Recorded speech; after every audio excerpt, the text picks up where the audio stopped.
Thanks for checking out another clip of the Cashflow Contractor. We'd love to have you as a part of our audience. Click subscribe wherever you get your podcast. I think another thing kind of goes into listening to employees, but it's software. I see people making decisions about software based on only on price. And I think it's the wrong thing to do. In this example, there's a great employee, loves this project management tool that is and it's a really good tool, but it's also expensive. And it's about 3-4 times more expensive than the solution that the owner went with. And the owner, their only thought was, we can't pay that much for software. But I'm meeting with this employee fairly regularly, and her job would be, and her job is, she's really good at what she does, like very, very good at, managing the project, making sure everything's accurate, all that kind of stuff. But she's doing so much manual work with this cheaper software.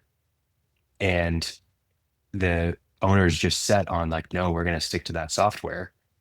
Where if she would just if the owner would upgrade her job, she would be at least twice as efficient as she currently is. And the work would be done much better if it was with the other one. And there's additional things that they're just not doing right now that they would be able to do with this software, things like automations and whatnot.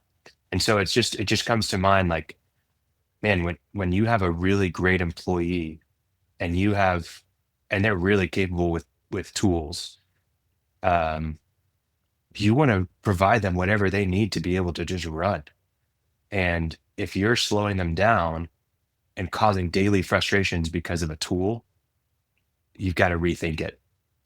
You have to have, if there's a compelling reason like this to upgrade 3 to 4x, and we're not talking like thousands of dollars, maybe over the course of a year, sure, maybe it's $1,000 or $2,000, but on a monthly basis, we're talking $100,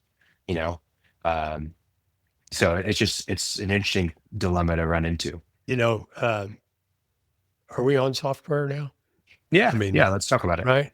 Yeah. Because as an incentive, of course, any system that works well, an efficient tool is an incentive to people. But yeah, for example, software is a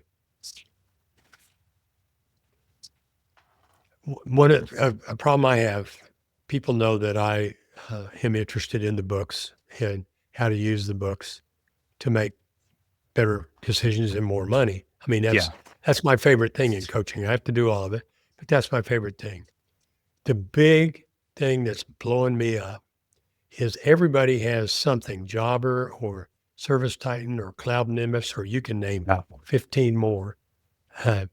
Appfolio. Actually, that's property management. It works pretty well.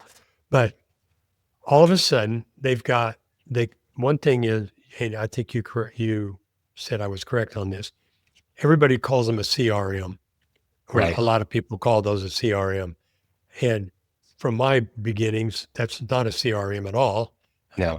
CRM was customer relationship management. It's where you stored names, associations, phone numbers, contacts, notes, tasks, things like that. So that's been folded into these other, whether we call them project management or not. They're trying to do the books. They're routing people in service stuff, record keeping on project management. And they're also doing invoicing and trying to do accounting. Yeah. And they're not very good at it. And by that, I say, can you produce a profit? Well, it does. I don't need to go through all the whys, but they're not very good at it. So they try to have it connect to something like QuickBooks or Xero or something like that. And we just can't rely on it.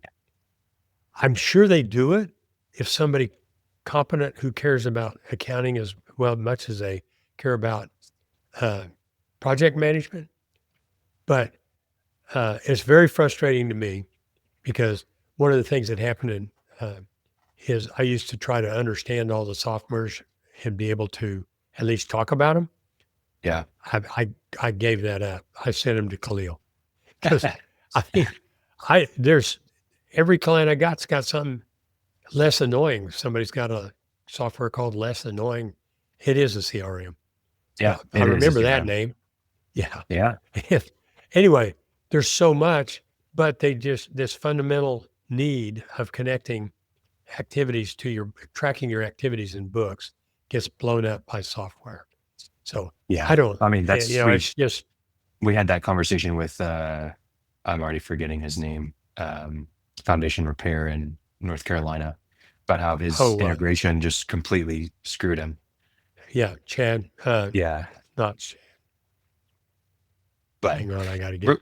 Regardless, I think with software and CRM specifically, it's customer relationship management. Now, most of the time what happens is there's a tool like, let's say, Builder Trend, construction management, really good at construction management. Once you have a customer, really good. I mean, sure, it's a little bit clunky. It takes a little bit to learn, but it actually does its job pretty well from that point. But everything before the customer is infuriating. The communication aspect, it's not a customer, it's not meant to manage leads that well. They have that functionality, but it sucks. And that's typically what happens. It becomes an afterthought of the CRM capabilities of being able to nurture people, being able to have a connection with their leads and your prospects and your opportunities. That is the real CRM function, right? Right. Well, then you have the opposite where you have, really good CRMs, like let's say Less Annoying. Perfectly fine CRM. Not my preference, but it works. It does its job. Well, then you try to manage the project inside of there and you can't. And then in some of these CRMs, they don't connect to what your construction management or project management or field service management tool does. And so then you run into this issue, right? And so it's a wild west out there, like they say, bang, bang. Well, I got it hooked up this way. I got it hooked up that way. And it's very frustrating for me. And as a coach, I'm supposed to have an answer. Doesn't mean I'm supposed to know all the softwares. Yeah. But I need to have, so that's a resource I hate to admit, but I don't have fully fledged out yet. How to get people. And well, here's the other side of it is they've got these, when they come to me, they have 10 different softwares, but they're running on Jobber or field service management, which I think is pretty good. Yeah. But say, well, we want to change to this. They're not going to change. Well, your books are never going to be good unless we figure this out. Well, I guess they're never going to be good. I mean, they're reluctant to change once they get something set up. Yeah, I mean, because you're dealing with habit, it's behavior change. It's like asking someone to switch from an iPhone to an Android. Like they're not going to do it, right? And it's like someone, hey, you're going to start using a Mac versus a PC. Why would they not do it, right? It's because one, Mac is a lot better, but two, it's behavior change. I'm not used to it, right? It's a completely different user interface. It's a completely different, I have to relearn and reshape my habits and behaviors and the way that where I look for things and all that kind of stuff. It's just like whenever QuickBooks changed their user interface and you're like, what I wrote the hell? Down. I still am. I mean, I've got like 12 companies that I track and they're all different. Yeah. They're all different. It's infuriating because what's the benefit? You don't know the behavior. You don't know how to do it. Yeah. Right. It's like me trying to get you to start. We do think, why did you change it?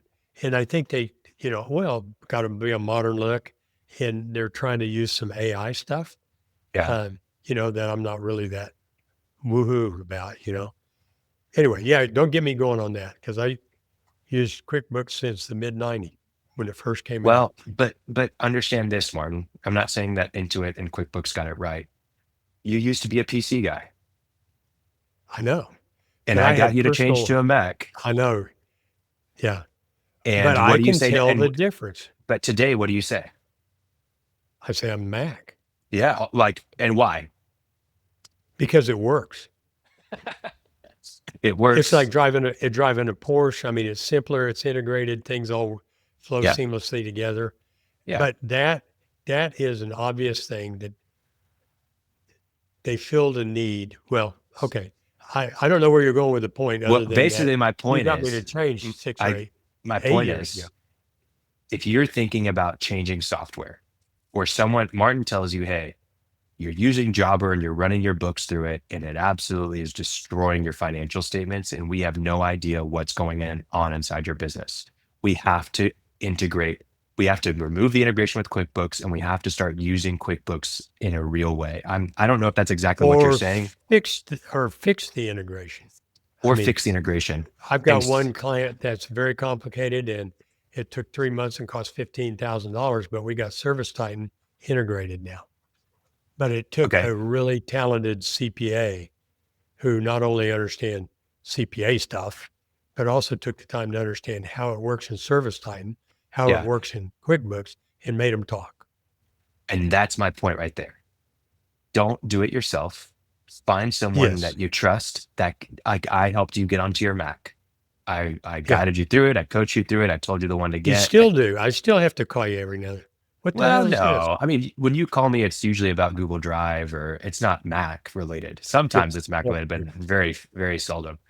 And then have someone that you can lean on, right? Just like you would have, a coach if you wanted to gain 30 pounds, right?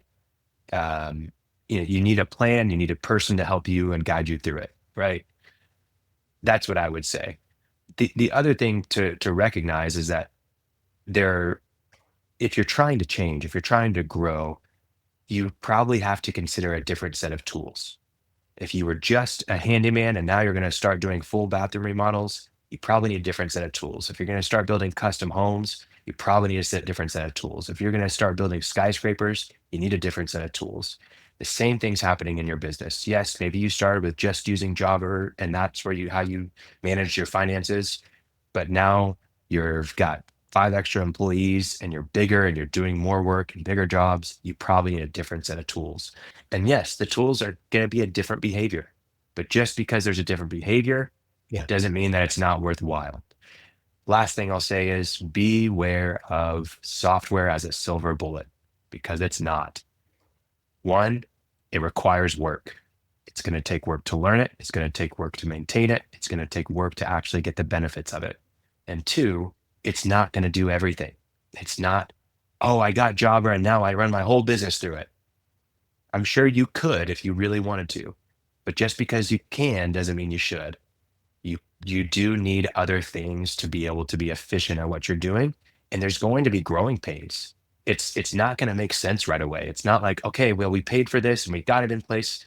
No, it's going to take dedicated work to get it done. And, they say it's 21 days to establish a habit, but really it's 90 days to establish a lifestyle. And really, when we're talking about software inside of your business, it's really kind of a lifestyle, a work life, or a work style, if you will, right? It's going to take 90 days minimum of you daily using it to actually get the benefits of it. So that's my thing. And back to my point of the team member who's really great on that software, right? And it's not that they're just really good using that software, but the software is objectively better. It just costs more, right? You're going to spend so much time learning the habits of this clunky software that's not doing the things you need to do, that's requiring tons of manual work, doesn't have the features you need to be able to really grow. And just because you didn't want to pay a little bit more money. And the reality is you're going to spend so much on opportunity cost because you didn't use that software. It's going to cancel out, and not even cancel out. You're going to be at like losing money in the long run. But just because someone comes into your company and is good at a software does not mean that you bend to that software. That's not what I'm saying. If you know at the end of the day that the software is better, it's just that you don't want to pay that extra.